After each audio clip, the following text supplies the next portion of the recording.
Muy buenas noches, hermanos. Vamos a empezar el estudio de esta noche con oración. Señor Jesucristo, guíanos, oriéntanos y a través del Espíritu que nos has dado, permítenos conversar esta noche acerca de las bases del Evangelio, porque queremos conocer tu santo y sagrado Evangelio.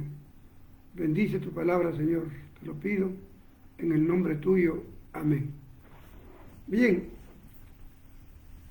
las bases del Evangelio se sustentan en dos puntos tan importantes. Uno es el sufrimiento y la otra la obediencia. Eso es lo que pasó a Jesucristo cuando nos presentó su Evangelio y vino a cumplirlo. Él tuvo que sufrir y tuvo que obedecer a Dios. No rechazó cuando Dios le envió a la tierra. Vamos entonces a conversar acerca de algo que a veces no lo sabemos, ¿no? Que la existencia del bien y el mal. Eso es lo que impide muchas veces que nosotros cumplamos el Evangelio a su cabalidad. La existencia del bien y el mal. Vamos a dar una lectura pequeña en Isaías 14. Ahí vamos a encontrar qué nos dice Dios. 14:12, por favor. Isaías 14:12 hasta el versículo 15.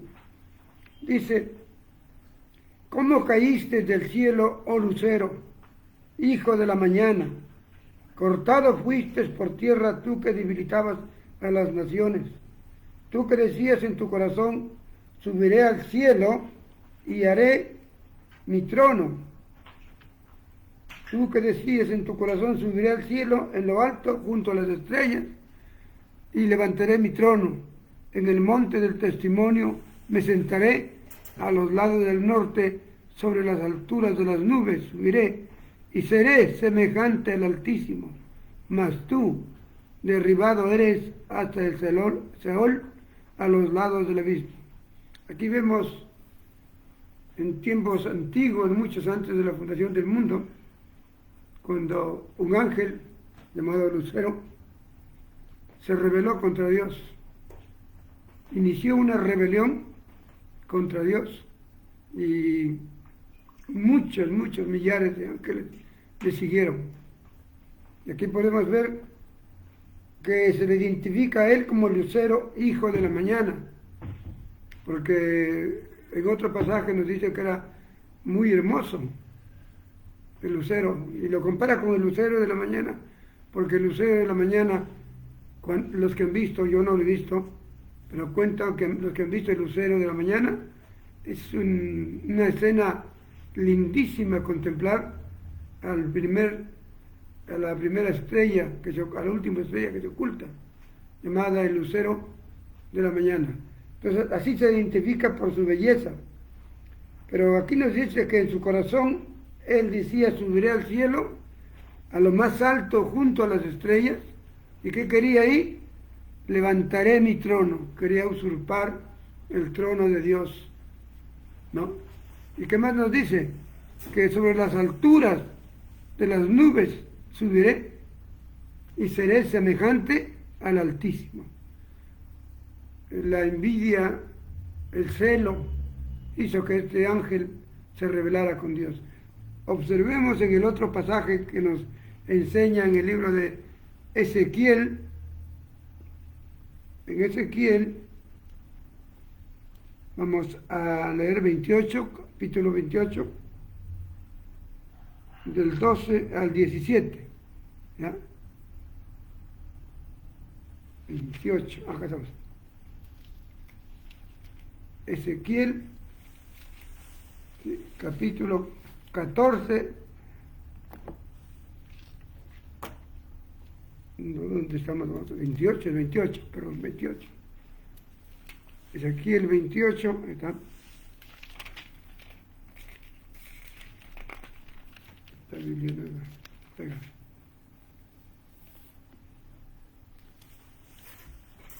Ya, acá estamos, 28. Versículo 12 dice lo siguiente en adelante. Hijo de hombre, levanta endecha sobre el rey de Tiro y diles, así ha dicho Jehová el Señor, tú eres el sello de la perfección, lleno de sabiduría, acabado en hermosura. En Edén, en el huerto de Dios, estuviste. De toda piedra preciosa era tu vestimenta, de cornerina, topacio, jaspe, crisólito, berilio, ónice, de zafiro, carbunclo, esmeralda y oro. Los primores de tus tamboriles y flautas estuvieron preparadas para ti en el día de tu creación. Tú, querubín grande protector, yo te puse en el santo monte de Dios.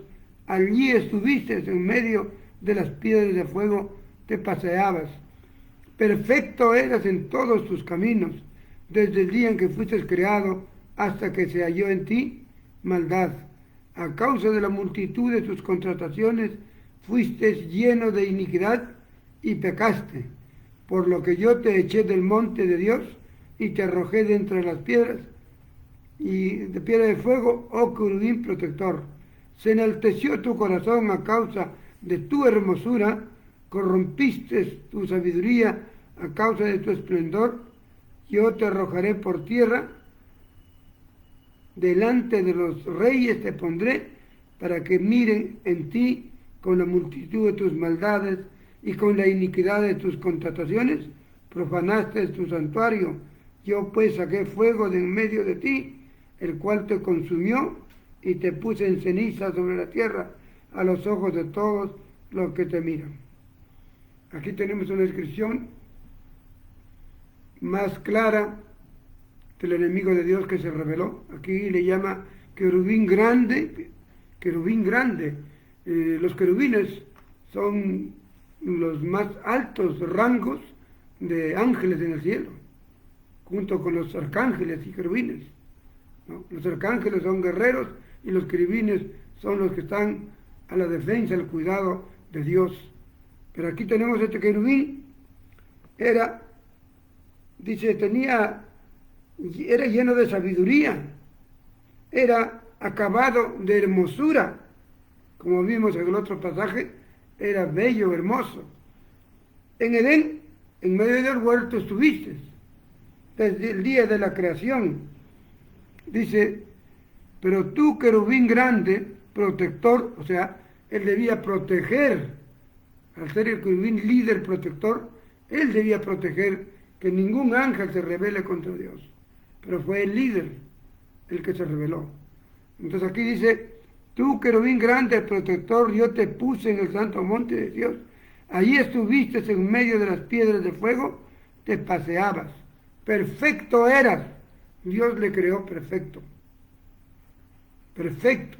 Pero dice, perfecto eras en todos tus caminos desde el día que fuiste creado hasta el día que se halló maldad. Así también vamos a mirar qué sucedió con el ser humano. Lo mismo que este ángel rebelde. A causa de las multitudes de tus contradicciones, fuiste lleno de iniquidad, pecaste, por lo que yo te eché del monte de Dios y te arrojé, oh querubín protector. Se enalteció tu corazón a causa de tu hermosura, corrompiste tu sabiduría a causa de tu esplendor. Yo te arrojaré por tierra, delante de los reyes te pondré, para que miren en ti la multitud de tus maldades con tu iniquidad, porque tú profanaste el santuario. Yo pues saqué fuego y te consumió. Como vemos, fue echado del cielo, de la presencia de Dios, este querubín, y estuvo en el Edén. Entonces, el líder del inicio de todo lo que es la maldad es este querubín grande y protector, llamado en el otro pasaje que hemos visto, lucero de la mañana, en honor a su belleza, a su hermosura. Pero él estuvo. En Génesis 1 encontramos versículo 2, allí estaba. Cuando la tierra, después que creó Dios, había ocurrido algo y Dios lo vio un caos, y dice, ahí estaba el espíritu de la maldad, el espíritu de este ángel. Ahí estaba.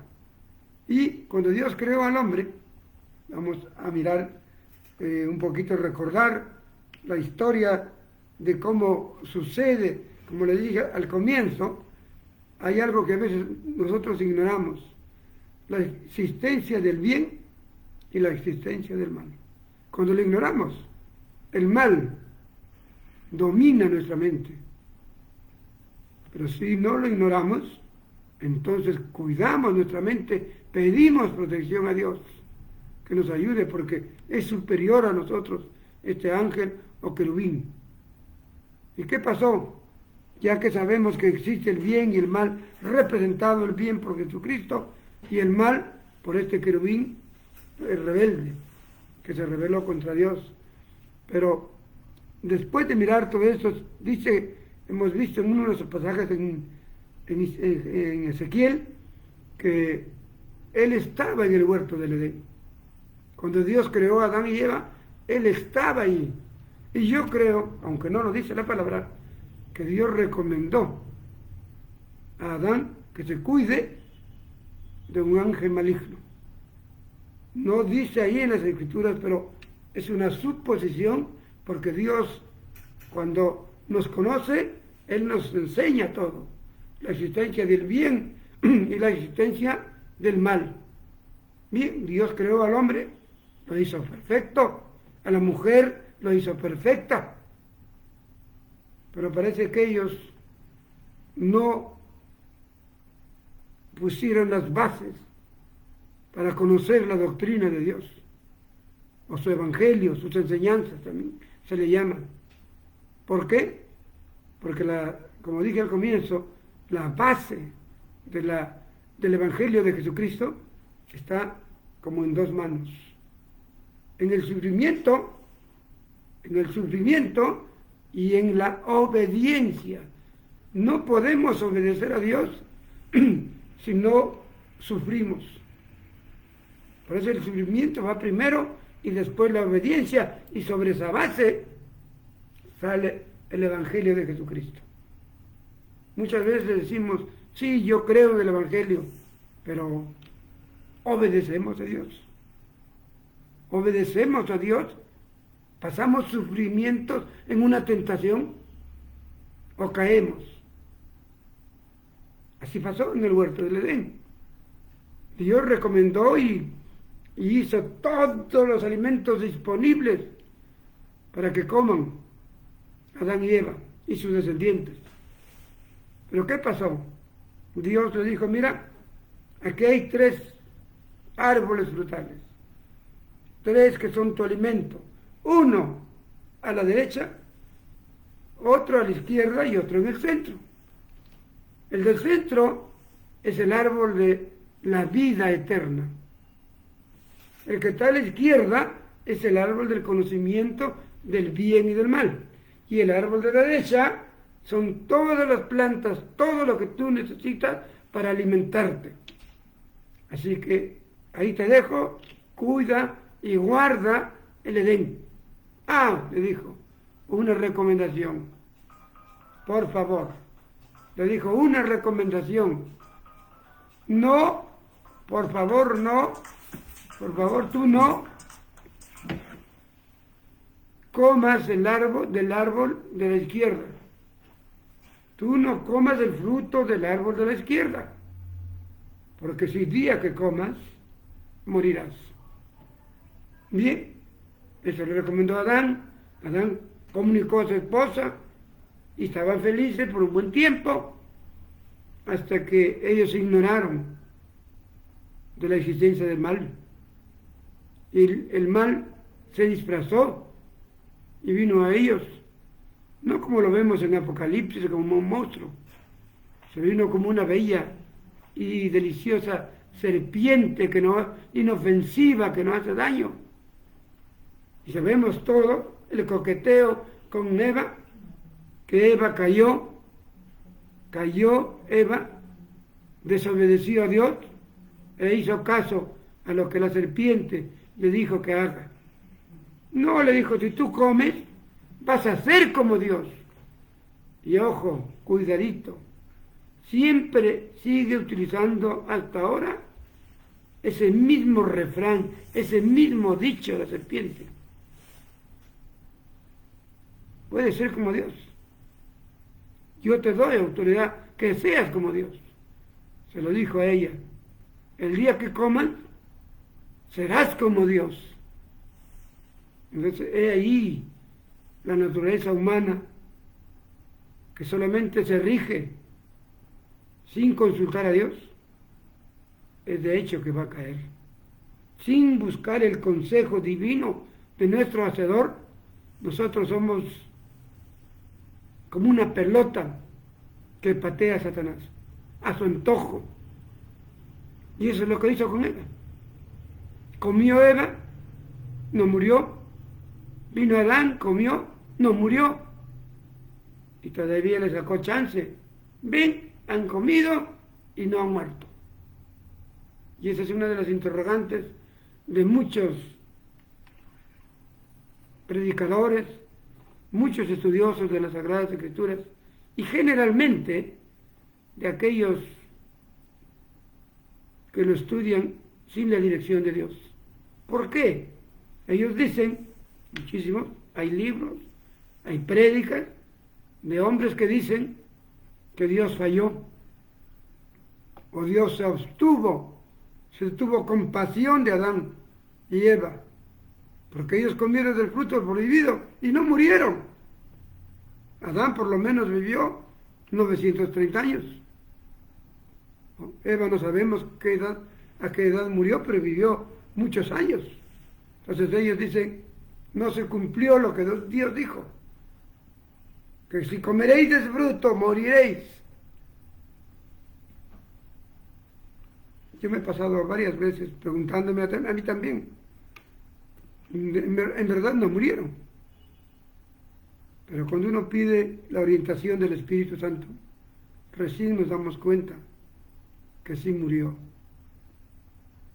Recordemos como enseñado la clase pasada, la enseñanza pasada, de que Dios nos hizo a nosotros con tres componentes fundamentales: espíritu, alma y cuerpo. Uno de ellos murió cuando ellos comieron el fruto prohibido. Murió la parte más importante de la vida, el espíritu, con minúscula, que es el ente que nos relaciona con Dios. Murió en ellos y Adán y Eva vivieron 930 Adán, no lo sé cuántos Eva, engendraron hijos e hijas y vivieron normal. Pero no tenían la protección de Dios. No tuvieron la protección de Dios. Murió su espíritu. Por eso es que entendemos que nacieron sus hijos con la misma herencia y hemos nacido nosotros también con la misma herencia de ellos. Hemos nacido sin el espíritu. El espíritu ha estado muerto. Es por eso que podemos ver a su genealogía los primeros hijos, Caín y Abel, uno representando al bien y otro al mal. Vemos aquí en estos dos hombres que uno tuvo las bases fundamentales para creerle a Dios, para aceptar a Dios, para conocerle a Dios, para conocer su evangelio. El evangelio son las enseñanzas de Dios. Entonces, Abel tuvo las enseñanzas de Dios. Caín también las tuvo. Pero ¿qué pasó? Caín seguía muerto espiritualmente, ninguna relación con Dios. En cambio, Abel fue despertado su espíritu y él tuvo relación con Dios, podía conversar con Dios, escuchar la voz de Dios y le obedeció. ¿En qué sentido? En una de sus parte de su Sagrado Evangelio, donde dice que le dice a Adán y Eva que de los frutos que ellos tienen, que ofrenden de lo mejor y la primera mano. Y vemos a don Abel, nuestro hermano Abel, que llevó lo primero, lo más gordo de su ofrenda. Él era ganadero, criaba ovejas, llevó a la oveja más gorda, la primerita mano, se lo llevó para Dios, para hacer el sacrificio del cordero.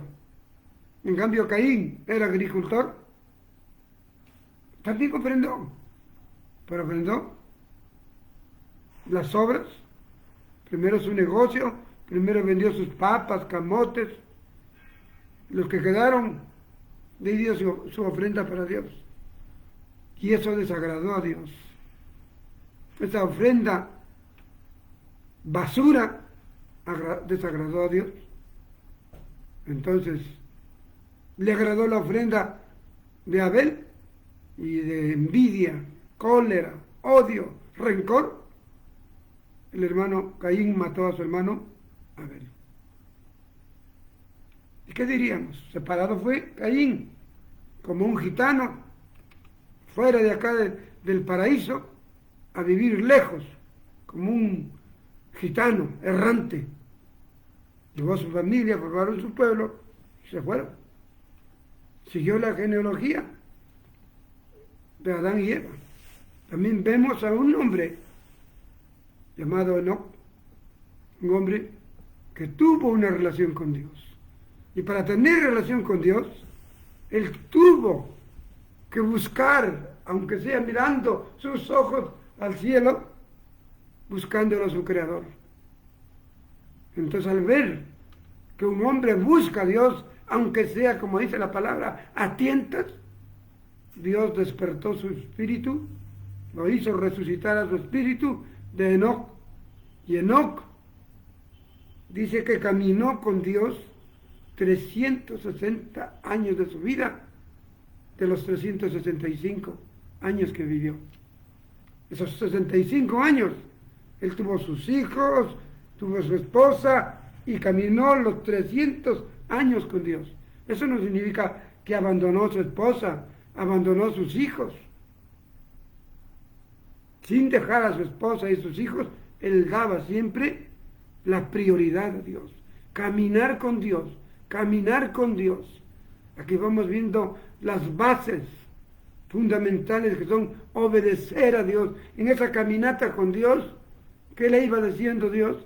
Obedéceme, hijo, obedéceme, hijo. No seas como Caín, no seas como tus padres, obedéceme, obedéceme.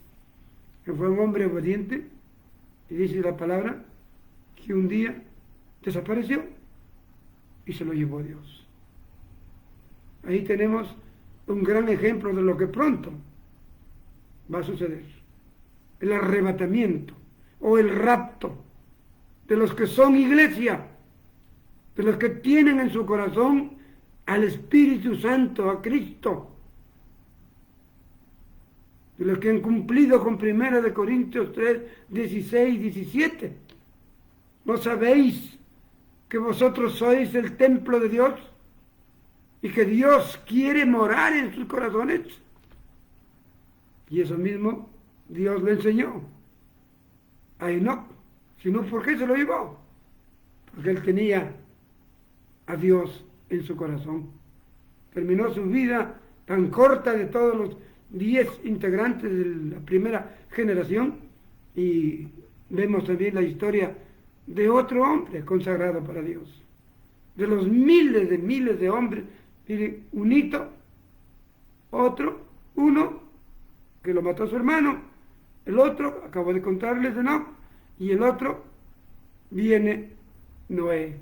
Habían transcurrido 1500 años desde Adán, y vemos a don Noé, y Dios lo identifica, un hombre perfecto, un hombre bueno en gran manera, un hombre justo, temeroso de Dios, y lo escoge para una misión que tiene que darle. Y le dio lo mismo que Adán y Eva. Pero él obedeció, hizo sacrificio, sufrió. Tanto Enoc, Noé, sufrieron para cumplir su ministerio, pero obedecieron a Dios. Obedeció Enoc caminando 300 años de su vida con Dios. Obedeció 100 años de su vida en una misión que Dios le envió a Enoc. Pero la maldad había llegado al colmo. Por eso Dios decidió darle una oportunidad al mundo de 100 años. ¿Cómo llegó la maldad? Las Escrituras en el capítulo 6 de Génesis nos cuentan que los hijos de los hombres, los hijos de Dios, se unieron a las hijas de los hombres. ¿Y quiénes fueron esos? ¿No? ¿Quiénes eran los hijos de Dios con las hijas de los hombres? Los hijos de Dios eran los hijos, nietos de Enoc, de un hombre digno. ¿Y quiénes eran los hijos las hijas de los hombres? ¿No?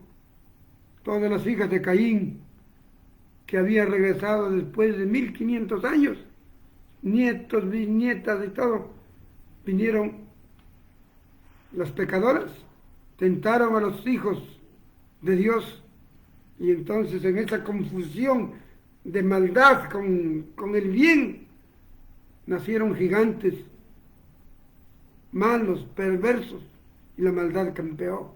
Y es por eso que envía con Noé el diluvio, pero le dio 100 años de plazo para que ellos obedezcan a Dios. ¿Cuál era la salvación? ¿Cómo era la salvación en aquella época?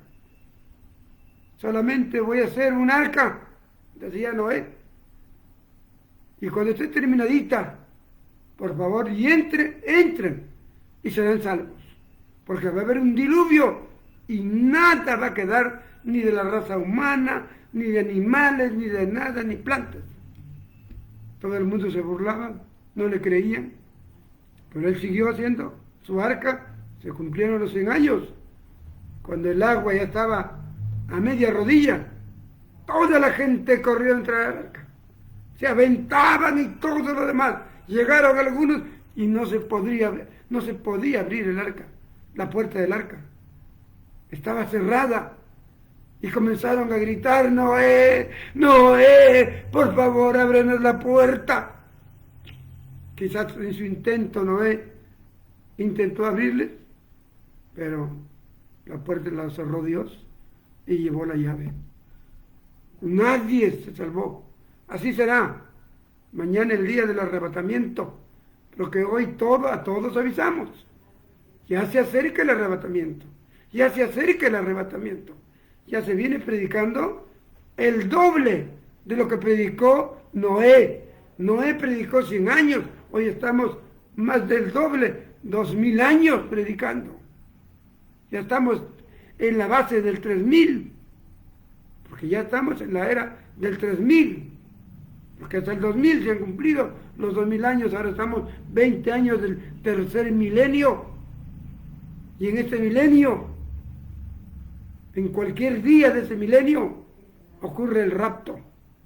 Y si tú no te preparas, si tú vas a querer entrar a última hora como los de Noé, el Señor no va a llevar a nadie.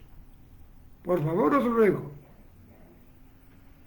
pídele a Dios que entre en sus corazones, que el Espíritu Santo entre a vivir en sus corazones, como es el anhelo de Dios, porque esa es la señal, esa es la marca cuando vengan los ángeles a llevarnos. Y seguiré con mi historia de la base para el Evangelio. ¿Quién más veremos de acá? Ya hablamos de todas estas personas: Caín, Enoc, Noé.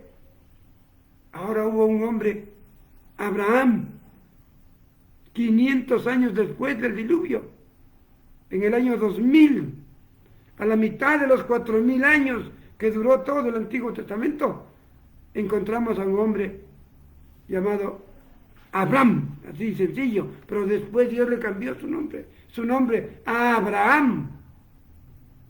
¿De dónde eres, hombre? Vivía en Ur de los Caldeos, muy lejos de Israel, porque no existía tampoco Israel, no existía, existían los cananeos, y Canaán quedaba muy lejos de Ur de los Caldeos. Recuerden los caldeos, ¿no?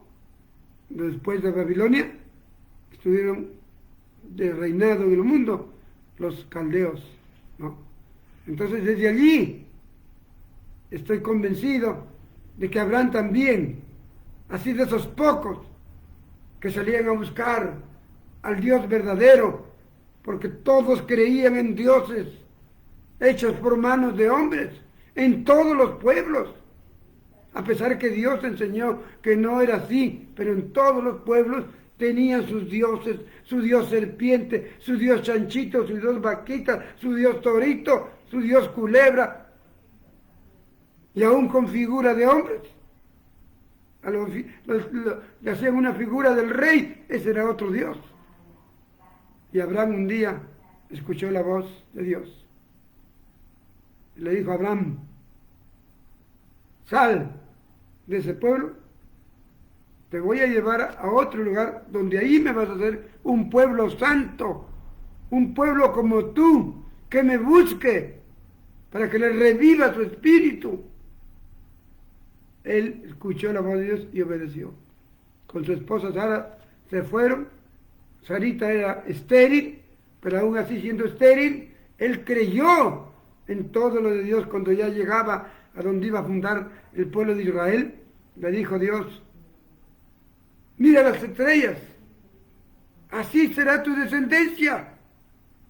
Él creyó y sucedió lo que tuvo que suceder, que siendo Sara ya de mucha edad y él de 100 años, tuvieron a su hijo Isaac, el cual siguió el prototipo de las enseñanzas de nuestro Dios. Y allá un hijo de Isaac, ¿no?, llamado Jacob, es el que continúa la descendencia de los hijos de la familia de Dios. Entonces, ahí es donde Sara y Abraham, los fundadores de esta nación de Israel, dejaron a sus hijos como sucesores la cadena, y vamos a leer algunos de sus hijos que nos relata las Escrituras en Hebreos. Vamos a leerlo en Hebreos capítulo 11 del 8 al 12. Capítulo 11 del 8 al 12. Y nos dice: por la fe, Abraham, siendo llamado, obedeció. Ahí está la obediencia. Si no hay obediencia y sufrimiento, no hay la base para el sagrado evangelio de Jesucristo. Entonces aquí vemos un hombre obediente. Dice: obedeció para salir al lugar que había de recibir como herencia, y salió sin saber a dónde iba. No conocía el camino. Pero como dice Juan 14:6, Jesucristo: yo soy el camino. Él, cuando antes de ser Cristo, guió como Dios todos los pasos de Abraham hasta que llegó a la tierra prometida. Dice: por fe habitó como extranjero en la tierra prometida, como en tierra ajena, morando en tiendas, con Isaac y Jacob, coherederos de la promesa, porque esperaba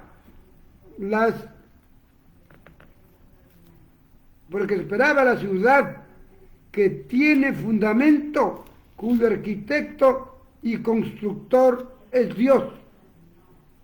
Por la fe también la misma Sara, siendo estéril, como vimos, siendo estéril, recibió fuerza para concebir y dio luz aún fuera de tiempo de la edad, porque creyó que era fiel quien lo había prometido.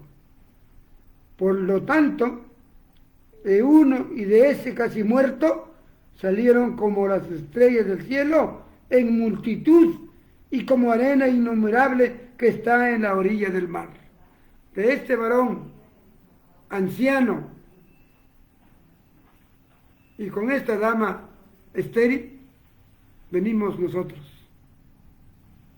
Venimos nosotros. Desde Abraham hasta Cristo y de Cristo a nosotros. ¿Qué más entendemos entonces? Vemos cómo ya Abraham ya tiene su hijo. Entonces veamos la otra generación en Génesis 32, por favor, en Génesis 32, 27 y 28, vamos a mirar la generación de Jacob. Bueno, Jacob huyó de su hermano que lo perseguía y lo quería matar. Y cuando regresaba, se le presenta un ángel y lucha con él. Jacob era un hombre bien alto, fortachón, que nadie podía con él. Y se presenta un ángel, y como que le ganaba al ángel. Entonces, he aquí, dice la palabra en 32, versículo 26 y 27 y 28. Génesis 32, versículo 26 y 28. Y dijo, déjame, porque raya el alba. Y Jacob le respondió, no te dejaré si no me bendices. Y el varón le dijo, ¿cuál es tu nombre? Él le respondió, Jacob. El varón le dijo, no se dirá más tu nombre Jacob, sino te llamarás Israel, porque has luchado con Dios y con los hombres y has vencido.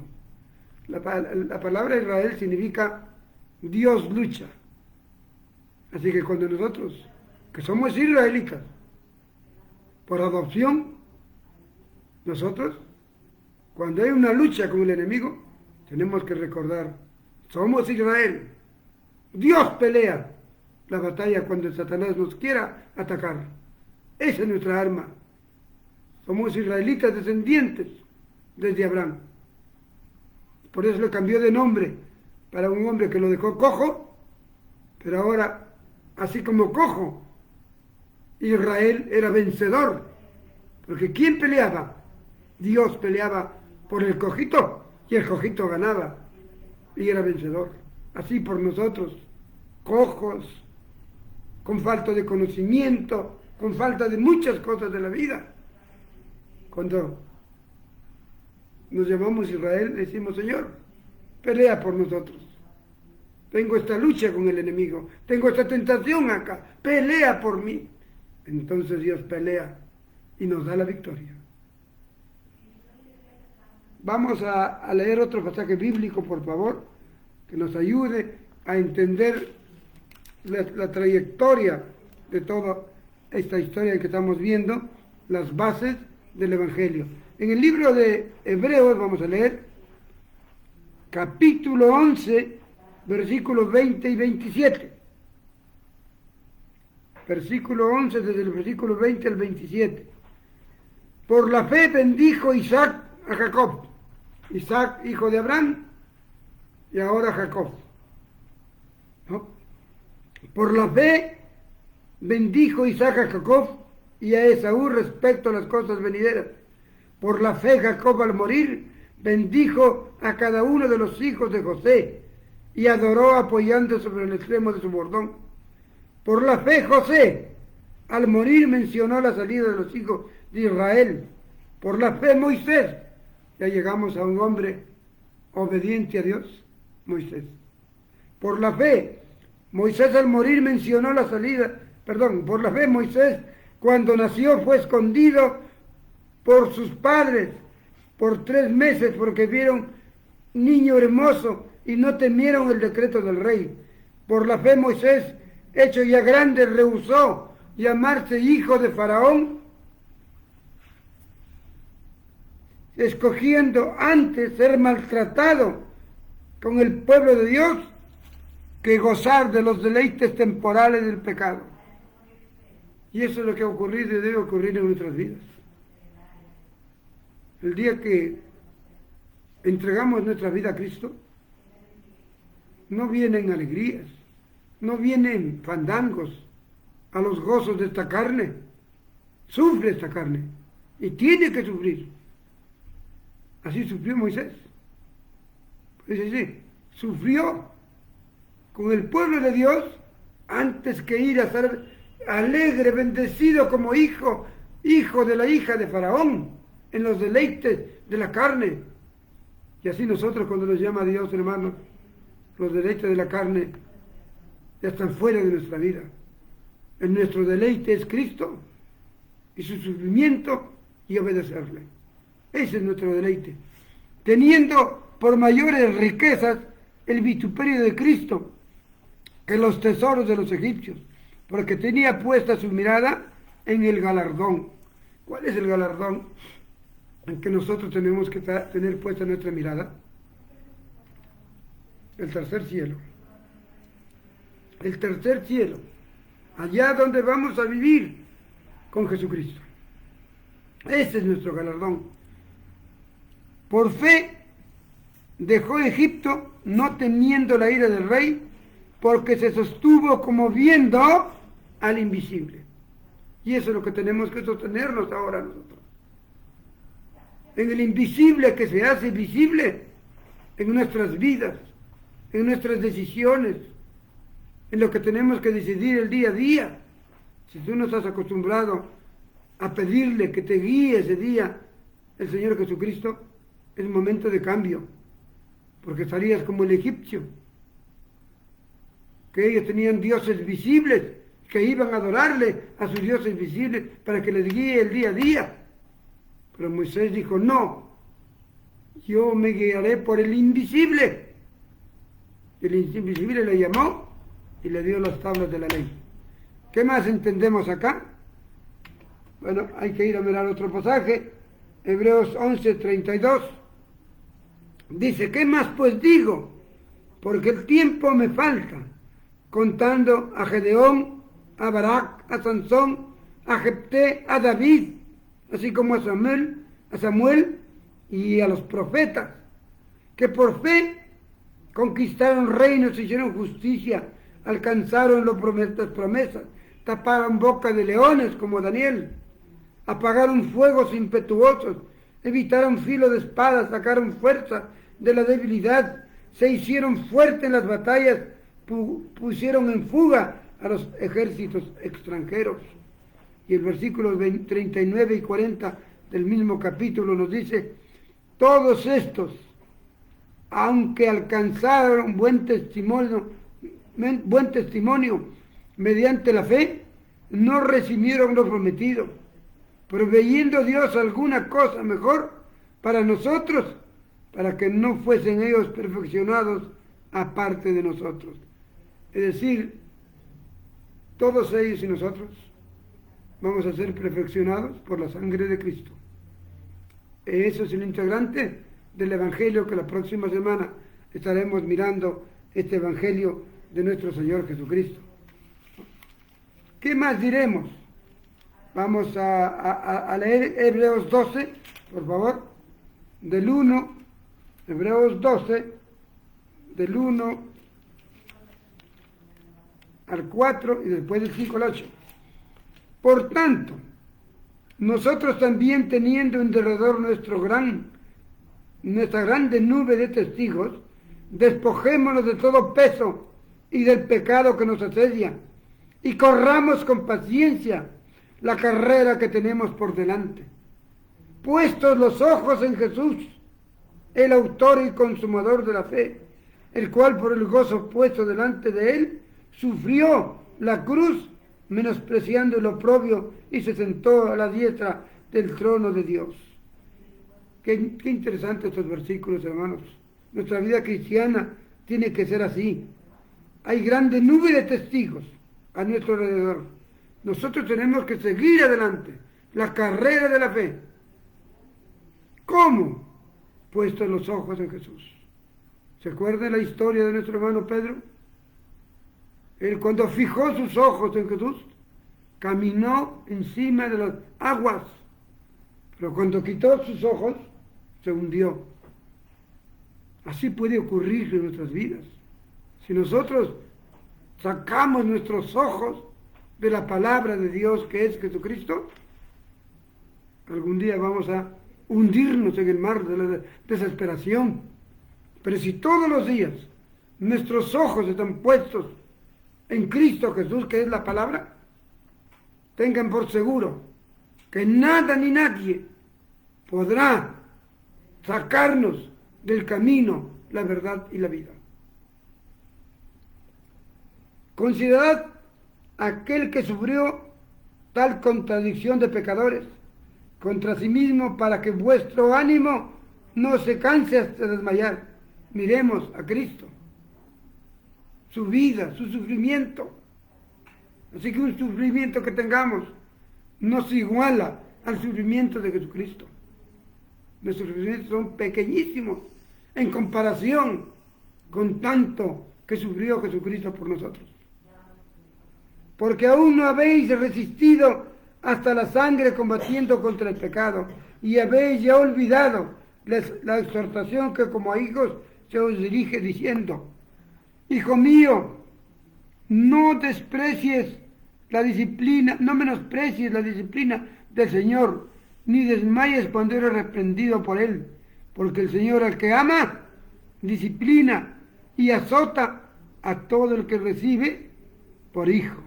Qué interesante que Dios es el que ha puesto en nosotros todas estas cosas tan hermosas y nos ayuda. Dice, bueno, ya hasta allí nada más, si soportamos la disciplina, Dios os trata como hijos, porque ¿qué hijo es aquel a quien el Padre no disciplina? Humanamente, el 90% de padres disciplinamos a nuestros hijos. Hay un 10% que los consienten, que no los disciplina.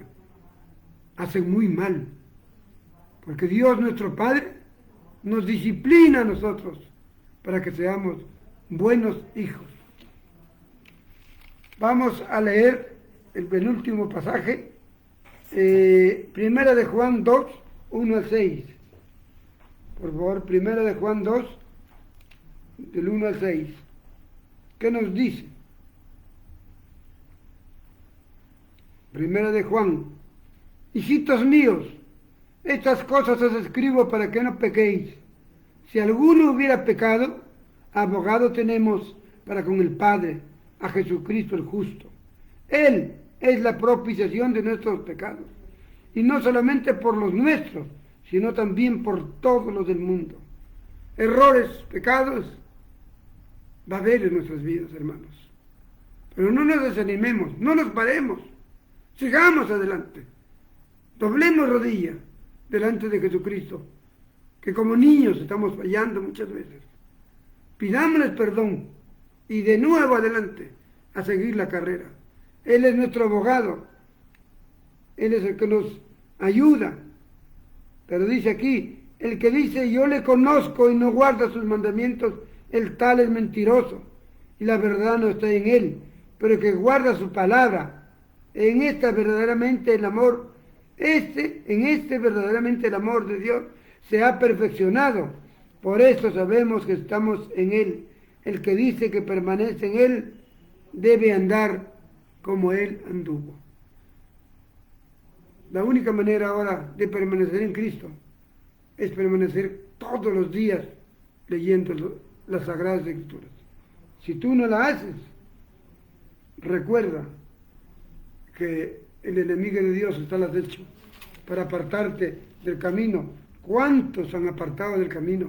En todas las historias de la vida, creían que iban firmes, un tropiezo, no se pararon para pedir perdón a Dios. Siguieron en sus tropiezos, y Cristo se alejó de él. Tengamos mucho cuidado, no se amilanen, no se asusten cuando tengamos un tropiezo en la vida. Doblemos rodillas al autor y al consumador de la fe. Él nos perdonará para seguir adelante y pedirle que nos ayude, porque la palabra es la que nos defiende de tantas tentaciones. Termino leyendo Romanos 5, unos 2 o 3 versículos, desde el 17 en adelante. Pues, si por la transgresión de uno solo reinó la muerte, es decir, por la transgresión de Adán, ¿no? Si por la transgresión de uno solo reinó la muerte, mucho más reinarán en vida por uno solo, por Jesucristo. Por Adán somos pecadores, por Cristo somos perdonados y hechos semejantes a Él. Así que, como la transgresión de uno vino a la condenación a todos los hombres, de la misma manera, por la justicia de uno, vino a todos los hombres la justificación de vida. Somos justos en Cristo Jesús. No interesa los injustos que fuimos en la época de nuestra vida adánica. Hoy vivimos en nuestra vida en la época cristocéntrica. Cristo que vive en nuestros corazones. Cristo que está en nuestra mente. Él dirige nuestras vidas. Él nos hace justos para vida eterna. Así como la desobediencia de un hombre, los muchos fueron constituidos pecadores. Así también, por la obediencia de uno, los muchos serán constituidos justos. ¿Quién es el desobediente? Jesucristo. Él sigue siendo el modelo, ahora el prototipo, el ejemplo de nosotros. Pero la ley se introdujo para que el pecado abunde, mas cuando el pecado abundó, sobreabundó la gracia bendita de Jesucristo. Por gracia somos salvos, puestos los ojos en Jesús, el autor y consumador de nuestra fe. Así también, como el pecado reinó para muerte, la gracia reina por la justicia para vida eterna mediante Jesucristo, nuestro Señor. Bendito sea. Hasta aquí, hermanos, hemos hecho una síntesis de la obediencia y el sufrir, que son la base del Evangelio. No podemos caminar de la mano con el Evangelio si no están estas dos cosas. La obediencia a Jesucristo, la obediencia a Él y el sufrimiento en nuestra vida cristiana. La vida cristiana no es un lujo, no es fácil. El tentador está al acecho todos los días. Pero si todos los días tenemos nuestra espada, la palabra de Dios, entonces el enemigo correrá. Pero si no tenemos la espada, seremos deshechos por él. Ánimo, se sufre, pero es para la victoria. Como Cristo sufrió, fue para la victoria de su muerte. La próxima semana estaremos viendo todo lo que son los evangelios. El evangelio de Cristo, encontrado en las Escrituras, la cual nosotros debemos abrazar para vivir ese santo evangelio. Que el Señor los bendiga. Gracias. Termino con una oración. Señor amado Jesucristo, gracias por enseñarnos que debemos ser obedientes y sufrientes en ti para poder cargar en nuestra vida tu santo evangelio, hoy tan echado de menos por muchas personas, porque creen un evangelio de prosperidad, porque creen un evangelio de riqueza, un evangelio de sanidad, un evangelio de milagros, un evangelio de señales. Eso no es tu santo evangelio. La próxima semana aclararemos a todos estos hermanos que ese es un evangelio equivocado, un evangelio satánico. El evangelio de Cristo es otra cosa. Gracias, Señor. Amén.